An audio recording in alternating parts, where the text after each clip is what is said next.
160줄 봐볼게. 자, 160줄 보면은 이거는 희곡이거든요. 희곡은 뭐의 대본? 주필.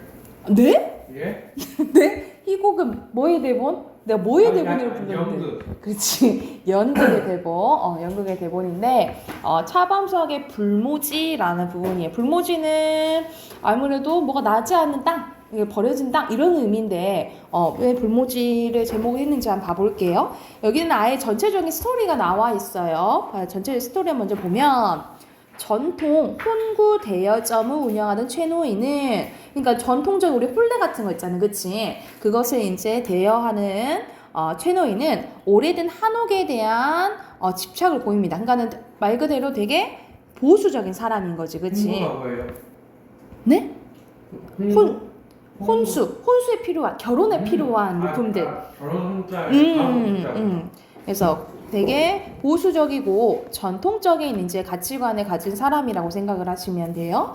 신식 결혼을 성행하면서, 그러니까 지금은 거의 우리 서양식으로 하잖아. 웨딩드레스 입고 이런 것들이 유행하면서 최노인의 사업은 날로 쇠퇴하고 주변에 최신식 건물이 들어섭니다. 군 제대 후 일자리를 구하지 못하고 방황하는 큰아들 경수, 그리고 여배우가 되기를 꿈꾸는 큰딸 경애, 그리고 인쇄소에서 일하며 가족의 생계를 떠맡고 있는 둘째 딸 경운, 대학진에 앞둔 경제, 이렇게 이제 사남매인 거야. 어머니는 그런 자식들을 걱정하며 집을 팔자고 이야기하고 결국 최노인은 집을 세놓기로 합니다. 그러니까 아예 파는 건 아니고 세놓은 거지, 그치? 그러나 최노인이 집을 팔려는 것으로 오해한 경수는 집에 찾아온 복덕방 노인이 턱없는 낮은 가격을 제시한다고 여겨 복덕방 노인에게 폭언을 합니다. 최노인은 경수가 집을 팔지 않고 세를 놓는 것에 불만을 가진 것을 오해. 그러니까 서로 이제 부모 자식 간의 의사소통이 잘 안 된 거지. 경수를 크게 꾸짖고 가족들이 모두 한 통속이 되어 집을 팔 생각한다며 화를 냅니다. 경애는 이제 둘째죠.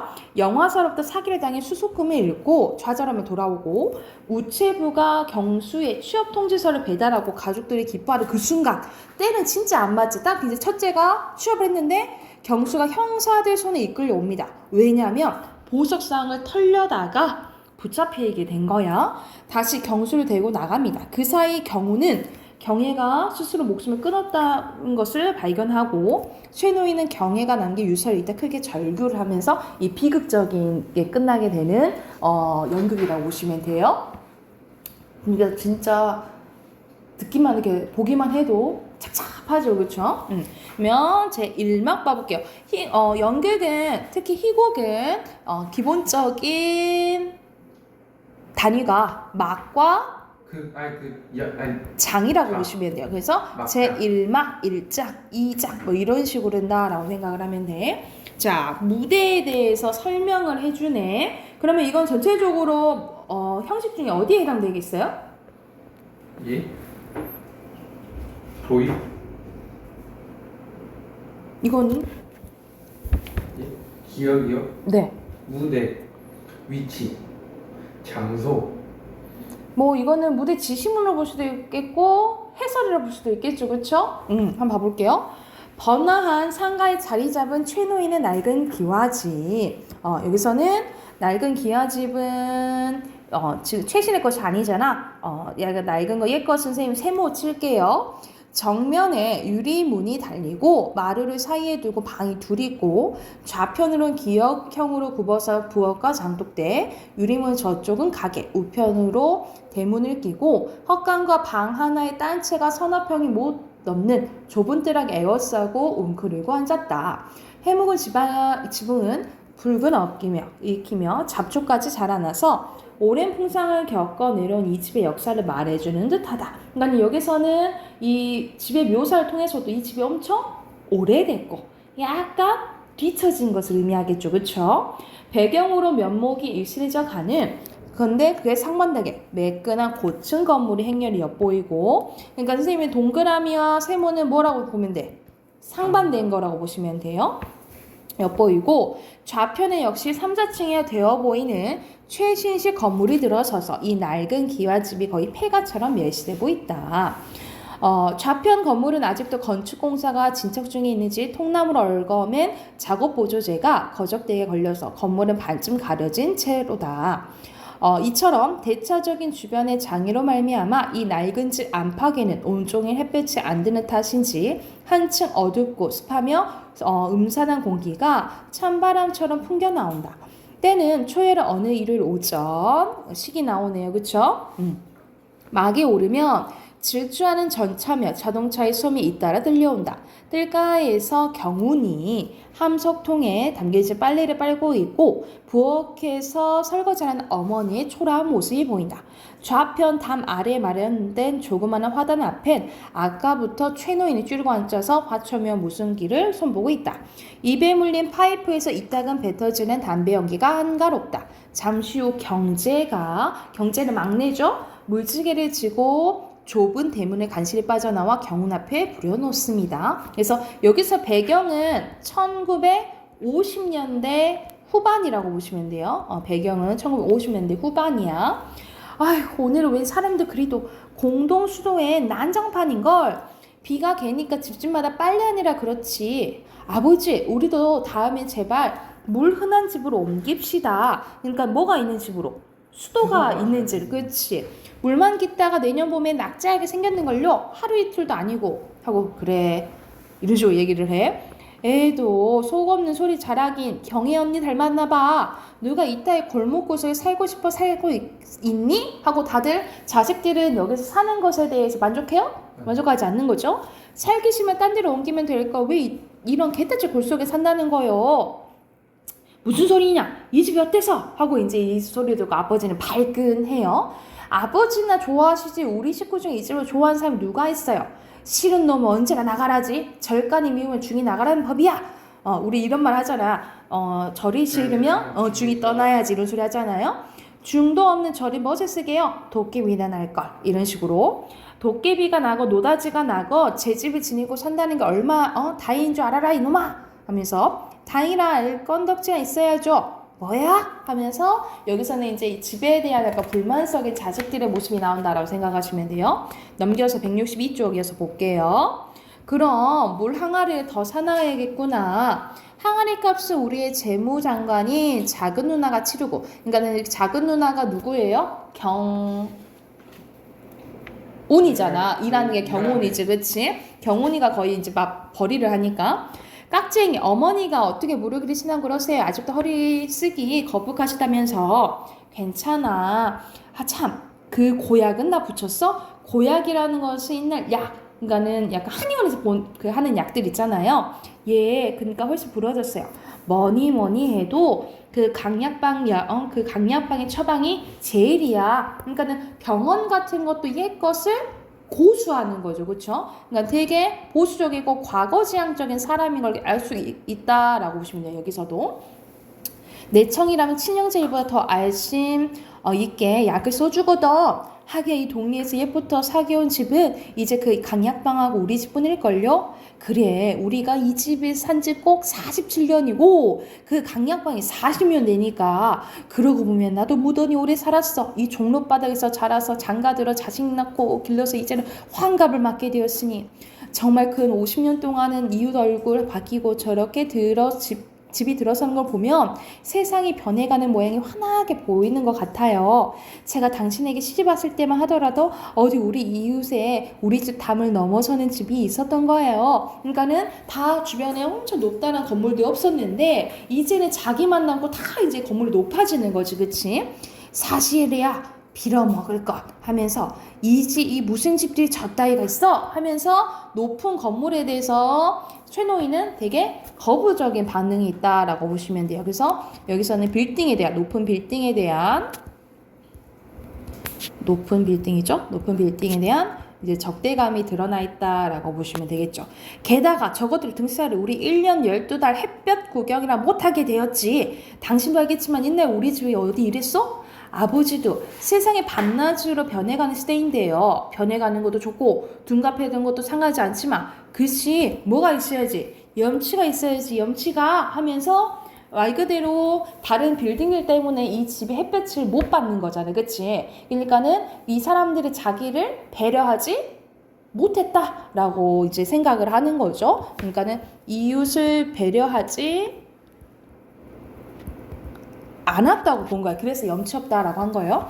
왜요? 객가놈들이 돈을 벌어들여서 보냈지 온 장안 사람들이 내보란 듯이 저 따위로 층층이 쌓아 올릴 줄만 알지 이웃이 어떻게 피했는지를 모르니 말이다 하면서 이 말을 하는 거야. 피라뇨 저기 심어놓은 화초며 고추모가 도무지 자라나지 않는단 말이야. 아까도 들여다보니까 고추모에서 꽃이 핀 지 벌써 오래전인데 열매가 열리지 않잖아. 이상하다고 생각해 봤더니 저 멋없는 것이 좌우로 탁 들어맞고 햇볕을 가렸으니 어디 자랄 재간이 있어야지. 이러다가 뭐라는 거야. 땅에서 풀도 안 나는 세상이 될 거다. 말세다 말세. 고로 이 집이 뭐가 될 거야. 제목이 뭐지? 그 희곡의 제목이?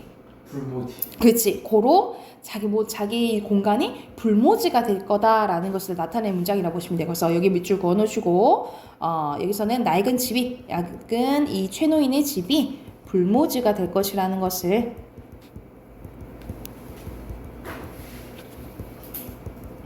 암시하는 부분이라고 보시면 돼요.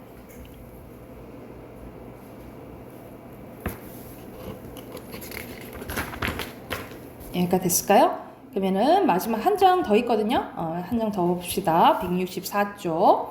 사람이란 얌치가 있어야 되는 법이야. 염치가 있어야 되는 법이요. 제 놈이 군대에 갔다 왔으면 왔지 놀고 먹으란 법은 없어. 한두 살 먹은 어린애도 아니고 내일 모레 30고개를 바라보는 녀석이 취직도 안 된다 팽개치고 비슬비슬 놀고만 있으면 뭐 돼? 그러니까 첫째 경수한테 하는 소리지. 첫째로 경훈이한테 미안해서도 그럴 수 없지. 아이 아버지도 오빠인데 속조차 없겠어요? 아무리 일자리 구하려 해도 안 써주는 걸. 사이가 나쁘지. 오빠가 무슨 잘못이에요? 사실이에요. 뭐가 사실이야? 나이 어린 누이가 그 굴속 같은 인쇄 공장에서 온종일 쭈그리고 앉아서 활자 줍는 노동을 벌어들이는 쥐꼬리만 월급에만 의지하는 것이 사실란 말이냐? 나도 가게야 정가같이 새가 낸다면 이런 소리도 않지. 하지만 골목 안 똥개까지 신식에 쌓는 세상이다. 사모건대나 원산 쪽도리 같은 따위는 이 손꼽장내를 아닌 장사가 돼야지. 그러니까는 여기서는 계속 사람들이 뭐만 좋아해? 신식 새로운 것만 좋아하잖아. 그러니까는 자기 장사가 안 되는 거죠. 지난 봄철만 하더라도 꼭 4번밖에 안 갔지 뭐야. 이럴 때 신식 나이로 면사포나 두어 번 장만한다면 또 모르지만 아버지 조금만 기다리세요. 제가요 최진실 미제 면사포 사올 테니까요. 네 말은 이제 매주로 콩을 쓴데도 안 믿겠다. 네가 활동사진, 여기서 활동사진은 옛날에 우리가 영화를 활동사진이라고 해요. 영화 배우가 되기를 기다리다가 엉덩이 없는 꼬리가 나게 되겠어. 두고 보세요. 오늘은 꼭 무슨 기별이 있을 테니까. 경혜야, 너도 이제 그만한 바람 좀 잤을 텐데 시집갈 궁리나 해라. 시시하게 시집이 다 뭐요? 너 전 시집에 안 가요. 그러면 천년을 늙은 셈이냐? 속 차려. 영화계론 나선 이사 끝까지 이름을 내고 말겠어요. 오늘 신의매우 모집 시험이 있어요. 언니 자신 있수? 10분지 8구는 확실해. 8, 90% 될 것 같다라고 얘기하는 거죠. 어떻게 미라우? 심사위원과 미리 언약이 되어 있어. 그러니까 약간 그렇지. 정당하지 못한 방법으로 이제 뭐 뒷돈을 줬거나 했다는 거지. 그치? 어머나 영화계도 싸바싸바가 있어요. 여러분 싸바싸바 들어봤죠? 그치? 막 이렇게 비웃고 이렇게 한 거야. 실력이네 고등어 6이면 되지 뭐. 이게 뭔 말이냐면 지금은 잘 안 쓰이는 말이긴 한데 실력보다는 실력이 4시면 고등어가 6 비중이 더 큰 거잖아. 그치? 뒷거래가 더 중요하다. 그러니까 왜 고등어가 얘기하냐면 고등어가 일본어로 사바라고 한대요. 그래서 싸바싸바에서 가져와서 고등어가 6 이렇게 얘기를 하는 거야. 실력이라니 언니가 언제 연기を공부를 해봤어? 영화 연기가 무슨 필요가 있어? 여배우가 되려면 마스크가 개성적이면서도 아름답고 육체 이미지가 있으면 됐지 뭐.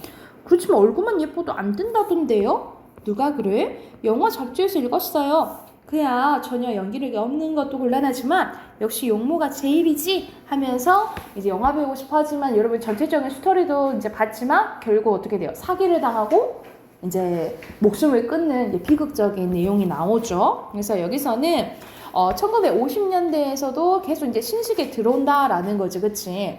이런 신식과 구세대인데 이 구세대적인 것을 못 버리는 보수적이고 전통적인 것을 못 버리는 가치관 차이가 나온다라고 생각을 하시면 돼요. 그래서 거기에 대한 내용이 9번에 복이 있어. 복이 잠깐 보면 1950년대는 새로운 문명과 서구에 의해서 고세대가 쇠퇴하던 같은 시기이기도 한데 고세대의 몰락은 곧 새로운 세대의 성장과 맞닿아 있어야지만 전후는 전쟁 후로 얘기해요. 전쟁 후에 공공함은 신세계에도 성공의 기회를 주지 않았다. 그래서 이 시기에는 목적을 위해 수단과 방법을 가리지 않는 당시의 신세대 역시 파멸하는 모습이 표현되어 있어요. 이게 대표적인 경애의 모습이겠죠. 그렇죠? 그래서 여기서는 항상 시대 변화하면 거기에 따라가냐 못 따라가냐 그거에 대한 내용이 이제 많이 좀 나온다라고 생각을 하면 돼.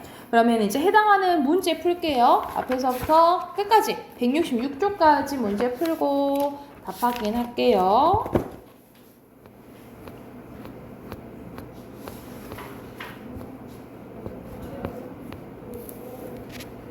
자, 답 확인해 볼게요. 1번에 알맞지 않은 거. 2번. 여기서는 2번 장면 제약이 있죠, 그쵸? 2번의 무대에 대한 설명을 가장 적절한 것은 여기서는 5번. 상반된 모습이 나오는 거죠, 그쵸? 그리고 3번에 여기서는 거의 속담이 나오잖아요, 그치? 속담이 아닌 건 3번이죠. 이건 비유적 표현이지, 그치? 자, 그리고 4번 갈게요. 4번의 경운의 성격은 얘는 되게 1번. 얘 이만한 딸이 없는 거지, 그치? 4번 1번이고요. 기억은 고약이잖아. 이것도 옛것을 고수하는 거잖아요, 그쵸? 적절한 것은 4번. 그리고 니은의 말세다, 말세. 세상이 다 안 됐어. 왜냐면 알맞지 않은 것 그만큼 세상은 지금 못 받아들이고 있는 거죠? 그래서 2번이에요. 자, 그리고 7번 가볼게요. 7번에 기억과 같이 얘기하는 건 기억과 같은 것은 사람들이 염치가 있어야 된다라는 거잖아요. 그치? 사람이 고로 아들이 취업하지 못하는 걸 얘기하는 거죠. 1번이고 8번의 경에 영화배우 한다고 막 날린 거지. 그치? 알맞지 않은 것은 1번이고요. 9번에 4번. 네. 땡. 1번. 그치. 1번이죠. 마지막에 신세대도 파멸된다 했잖아. 둘 다 이제 적응하지 못하는 것을 의미한다라고 보시면 돼요. 넘겨서 166조 빈칸 넣을게요. 최노인에 들어갈 걸 고층 건물 그리고 부정 전쟁 전통이고요. 그리고 불모지가 의미하는 것은 9세대는 현재의 변화에 적응하지 못하는 거고, 그리고 신세대는 또 마찬가지로 적응하지 못하는 거죠. 그래서 불모지는 전쟁 후 사회의 빠른 변화 속에서 9세대, 신세대, 두 세대 모두 안정적인 삶을 영인을 이끌어가는 걸 의미하는 거든. 전후예요? 전쟁 후 영위하기 어려운 척박한 현실을 의미한다라고 보시면 됩니다. 그래서 가장 우리가 소설에서나 희곡에서나 제목이 중요하잖아요, 그렇죠? 제목의 의미 기억하시면 되겠죠, 그죠?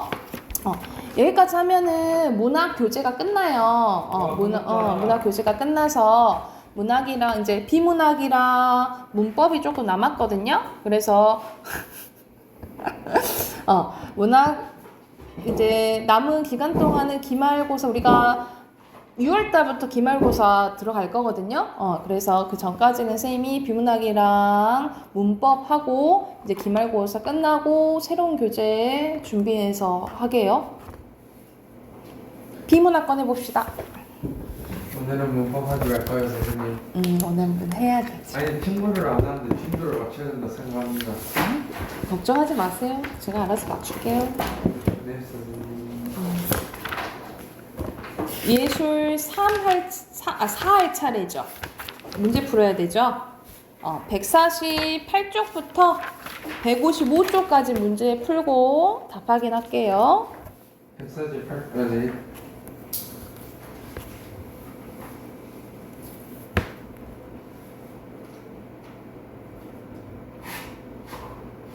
맞았어요. 같이 한번 봐봅시다.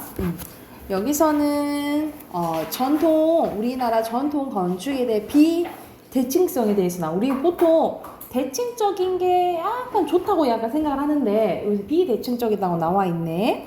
자, 아예 처음부터 나와 있어요. 한국 전통 건축의 여러 특징 중 하나는 구도의 비대칭성이라고 얘기 나오는데 궁궐, 서원, 향교, 한옥 모두 전체 배치를 놓고 보면 좌우 대칭의 경우가 거의 없을 정도로 철저하게 비대칭적으로 구성되어 있대요. 궁궐은 정전 앞에, 서원과 향교는 대성전 앞마당에 부분적으로 대칭 구도가 나타나긴 하지만 이 경우도 역시 전체 배치를 보면 누군가 일부러 건물을 조금씩 옮겨 놓은 듯 주변으로 가면서 대칭 구도는 여지없이 깨지고 있다라는 거죠. 궁궐같이 정각의 수가 많고 영역의 규모가 큰 경우에는 대칭을 지키기가 어려운 것이 사실입니다. 그러나 그렇게 큰 규모에도 불구하고 대칭 구도로 지어진 건축물은 얼마든지 있는데 서양의 베르사유 궁전이나 루브르 궁전 등이 이에 해당된대요. 이는 궁궐같이 큰 규모의 건축물일지라도 대칭 구도를 짓는 것은 가능하다라는 걸 보여준다라는 거지. 이렇게 볼 때 한국 전통 건축에 나타나는 비대칭 구도는 대칭 구도를 의도적으로 피한 결과로 해석할 수 있다라는 거. 그러니까 충분히 대칭 구도로 지을 수 있는데 비대칭적으로 지었다라는 거지. 건축을 인간 세계의 새로운 질서를 땅 위에 세우는 작업이라고 보았을 때 대칭 구도는 가장 먼저 생각할 수 있는 질서 가운데 하나입니다. 이런 이유로 건물을 대칭으로 짓는 것은 세계 각국의 일반적인 특성이다라는 거야. 특히 정형적 질서를 추구했던 서양 고전 건축 경우에는 대칭 구도에 대한 선호가 강박강요에 가까울 정도로 완전 대칭으로 한다는 거죠. 이처럼 보편적 현상에 가까운 대칭 구도를 유독 한국 전통 건축에서 찾아보기 힘든 이유는 무엇일까? 바로 이유가 나와 있죠. 무엇보다도 주변의 자연지세에 순응했기 때문이라는 거. 그러니까 최대한 자연을 해치지 않으려 했다는 거야. 구름이 흐르고 계곡이 파이며 때로는 물길이 나 있는 자연지세에 건축물을 맞추다 보면 대칭구는 자연이 피할 수밖에 없게 된다. 이것은 자연을 인간의 선인 직선으로 정지하고 재단함으로써 그 외 인간만이 새로운 질서를 세우려했던 서양 고전 건축의 자연관과는 분명히 구별되는 한국 전통 건축의 자연관은 나온 현상이에요. 그러니까 우리가 보통 서양과 우리 동양에 많이 비교를 하잖아요. 대조로 많이 나오잖아요. 그렇죠? 그러니까 보통 한국은 자연과 어울리는 거, 최대한 자연을 거스르지 않으려고 이제 얘기를 했다는 건축을 많이 짓죠. 이와 같은 친자연적 건축가는 한국 전통 건축이 비대칭 경향을 띠는 이유 한 가운데 가장 많은 사람들이 동의하고 있는 사항이래요. 그러나 이것만이 전부는 아니다. 왜냐하면 평지에 지어진 건물에도 비대칭적인 경향이 두드러지게 나타나기 때문인데 물리적으로 보았을 때 대칭이 허용되는 경우인데도 이처럼 비대칭적 경향이 나타나는 것은 오히려 우리나라 사람들이 조상들이 비대칭을 좋아했다라는 거예요. 그 이유는 비대칭적 대칭이란 역설적 개념으로부터 이끌어낼 수 있는데 비대칭임이 여러 가지로 해석될 수 있대요. 대칭이라는 정형적 질서에 반대하여 의도적으로 질서를 깨트리려는 무질서를 의미할 수도 있다. 그러나 비대칭에 이런 의미만 있는 것은 아닌데 비대칭에는 좌우 모습이 거울의 빛을 똑같지 않지만 전체적으로 봤을 때는 큰 균형감이 느껴진 경우도 있다라는 거죠. 그러니까 예를 들어서 우리가 왼쪽 오른쪽 갑자기 그게 생각났어. 우리 얼굴도 왼쪽 오른쪽 다르다 하잖아요. 느낌이 다르다 하잖아. 근데 전체적으로 봤을 때 느껴지는 또 이미지도 있잖아요. 그렇죠? 이런 것처럼 전체적으로 봤을 때 큰 균형감이 느껴진다라는 거죠. 이것은 산만한 혼란으로부터 나타나는 무질서적 비대칭과 달리 나름대로 고도의 질서를 구성하는 또 하나의 대칭으로 봤다라는 거야. 그래서 한국 전통 건축이 나타난 비대칭은 바로 이 후자의 경우에 해당된다라고 보는 게 이 지문의 내용이라고 보시면 돼요. 그러면 각각 기역부터 미음에 대한 내용이 있잖아요. 이거는 이문단에 있죠. 이문단에 대한 내용으로 적절하지 않은 것은 이거는 잘 봐야 돼. 순간 헷갈릴 수가 있는데 봐봐. 5번. 1번이야 5번이야. 현서 몇 번 했어요? 5번이죠. 디귿과 리을 절충했을 때 디귿은 서양이고 리을은 절충한 거예요? 디귿과 리을을 절충할 내용인가요? 디귿과 리을은 같은 계열이란 같은 거의 비슷한 문장이잖아. 그치? 절충이 아니죠. 그쵸? 그리고 2번에 죽서류에 대한 설명으로 적절한 거네요. 몇 번? 3번. 3번, 그렇지. 그리고 3번에 A와 B와 관련해서 보기사를 해당되는 것은 1번. 1번입니다. 그냥 그 되다 하다 둘다 넘어가는. 자, 1번에 대칭은 맞죠? 2번에 가능한데 우린 안 그랬다는 소리잖아. 그치? X고 3번에 5. 맞고요. 4번에 5. 맞죠? 그리고 5번에 X. X. 오케이. 그리고 비대칭적 대칭에 대한 설명은 본문에 보면 어디 보면 되겠어요? 비대칭에서 내는 좌우 모습. 나름대로 고도의 질서를 구성하여 뭐를 보여준다 이 말에 전체적으로 큰 균형감을 느껴주도록 하는 것 이렇게 쓰시면 되겠죠. 나름대로 고도의 질서를 구성하여 전체적으로 봤을 때 큰 균형감을 느껴지게 하는 것 이렇게 쓰시면 되겠죠. 이 두 문장 이어서 쓰시면 돼요. 자, 그래 빈칸 넣어보자. 왼쪽은 정형적 직선이고요. 오른쪽은 자연 지세. 밑에도 자연 지세예요. 고로 여기서 비대칭적 대칭 구도가 드러난다라고 보시면 되겠죠.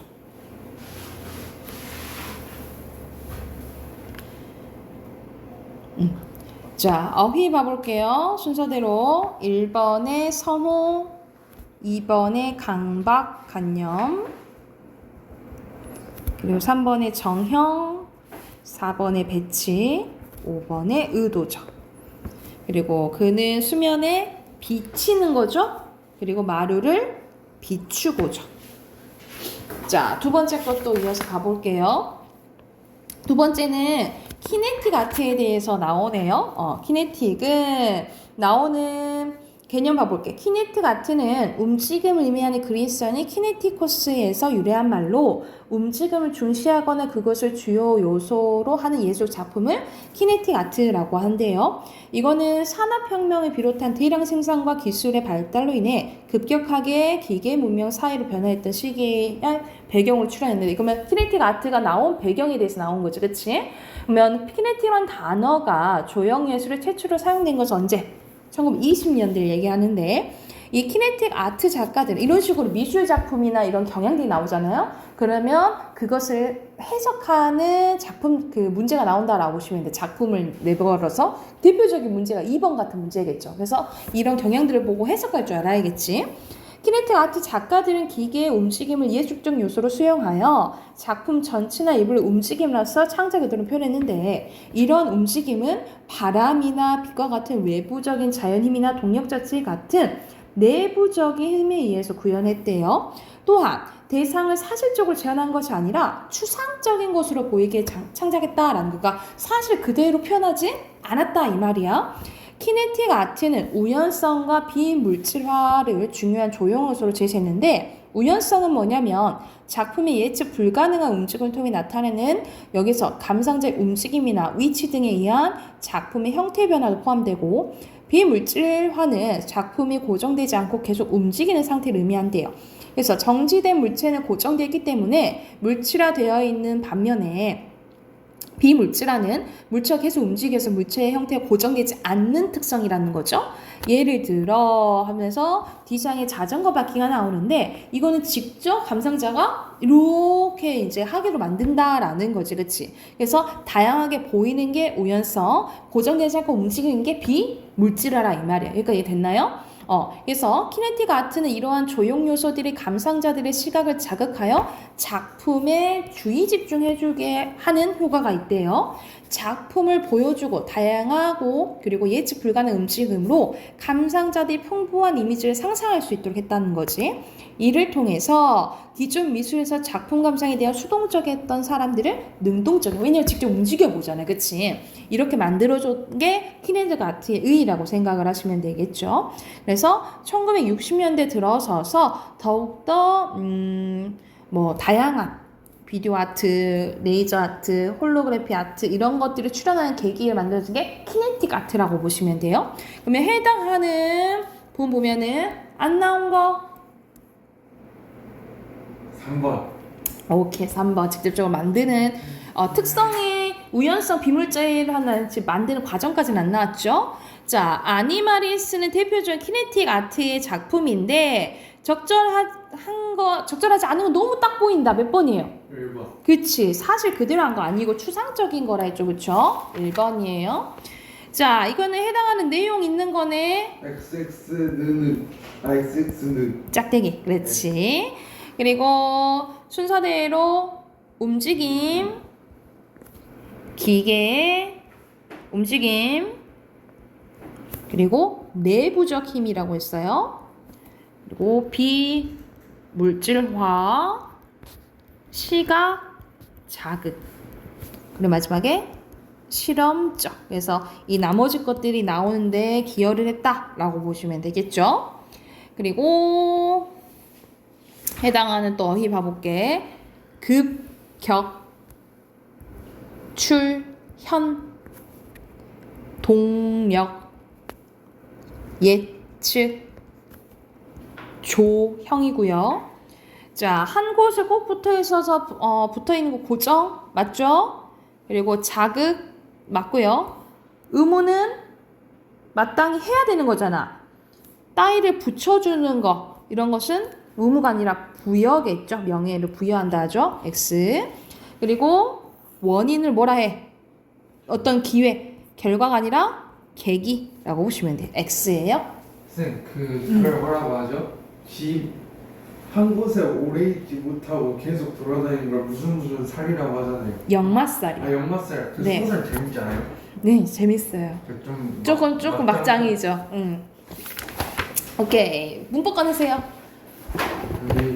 귀여워. 문법이 제일 재밌는 것 같아요. 자, 근데 뒷문에 약간 지문 안 읽어도 풀만할 것 같은데. 지문은 아니고 어떻게 풀어요? 대충 다 나오는데요? 지문은 그러니까 상식적인 게 중요한 거예요. 그러면 다양한 분야에 얼마나 배경지를 갖고 있냐에 따라 달라지는 거지. 그렇게 해서 연습하는 거예요. 자, 그 다음 주 목요일 날 월말 평가 본다 했어요. 월말 평가 범위는 어디에 볼 거냐면 단어의 39쪽 단어의 형성 과정 있잖아요. 단어의 형성 과정이랑 39쪽이랑 어디에 할 거냐면 우리 어저께 저번 시간에 했던 43쪽 할 거예요. 단어 의미 관계. 그럼 2번 안 하는 거예요? 품사는 뺄게요. 품사 빼고 예. 38쪽 그러면 어근이랑 접선 알고 있어야겠죠. 그러면 38, 39 그리고 43쪽이 시험범위다라고 보시면 돼요. 38 그러니까 다음 주 목요일이요. 38, 39 그리고 43쪽이요. 이렇게 보시면 되고 뒤에는 그 기출 문제 있거든요. 52쪽부터 문제 풀어볼게요. 단어의 형성과 품사 관련된 문제거든요.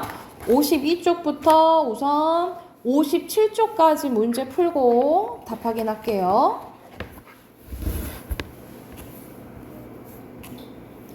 (57쪽까지예요)